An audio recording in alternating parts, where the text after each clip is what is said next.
Okay, so the Gauss law, for the definition, okay, the Gauss law, um,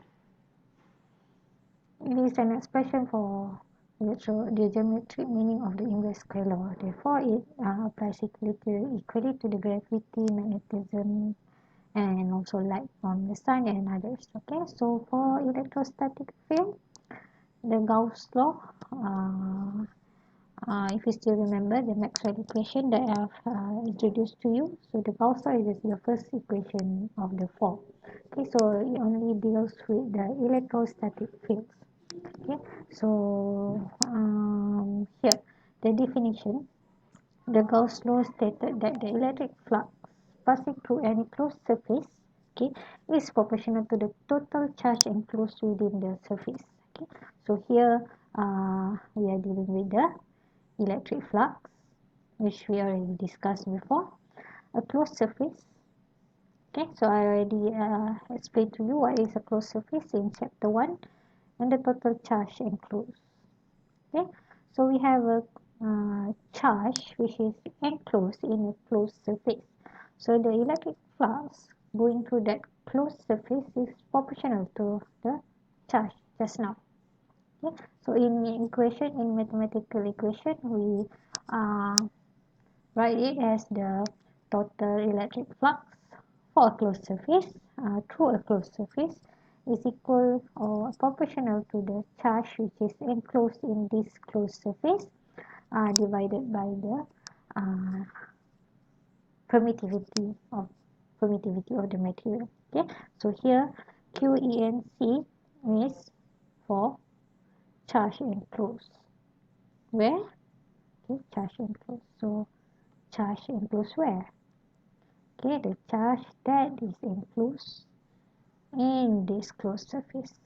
Okay, the flux here is the flux that is going through this closed surface. Okay, okay, so now we will see the relation between the left hand side and also the right hand side of the equation. Okay, so the Gaussian law and the total flux. Okay, for this one, okay, okay, the theory of this Gaussian law makes it finding the total flux easy for any charge distribution. Okay, okay, okay. We also can use this to find the total flux. Okay, the knowledge of the total flux to find the charge. The other way around. Okay, but we cannot determine the exact distribution of the charges. Okay, so here the key point is that the law applies to any closed surface. So you must have a closed surface. Okay, so a circle or a rectangle could not be applied for this. Okay, as long as it is a closed surface, the shape is doesn't matter. Okay. Okay, so in some cases, the closed surface is also known as the Gaussian surface. Okay, so it could be a real surface, and we can also make it up, just an imaginary surface, depending on the point of our point of interest where we want to find the electric field. Okay, so it applies to all charge distribution. So we have point charge distribution, point charge, line charge distribution, surface charge distribution, and also volume charge distribution.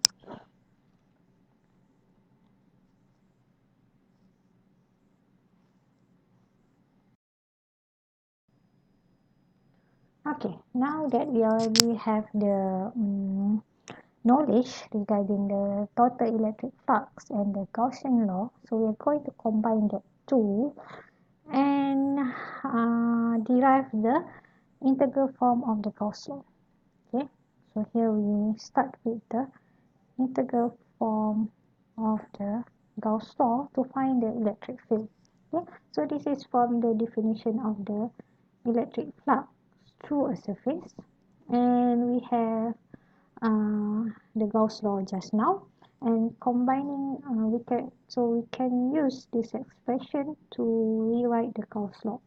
So here uh, this over here, the is equal to the total flux according to the Gauss law. So using this relation from the definition of electric flux, we come to here, which is the integral form of the Gauss law. Okay, always remember that this Gauss law only applies for a closed surface, as you can see from the symbol over here, where we have this.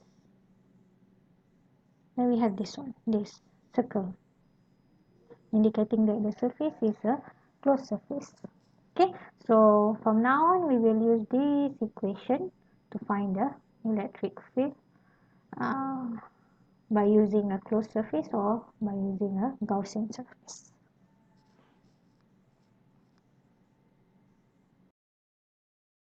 The integral form of the Gauss law can also be expressed instead of using the electric field E. We can also use the parameter D, which is known as the electric flux density. So instead of just using the electric flux, we use D.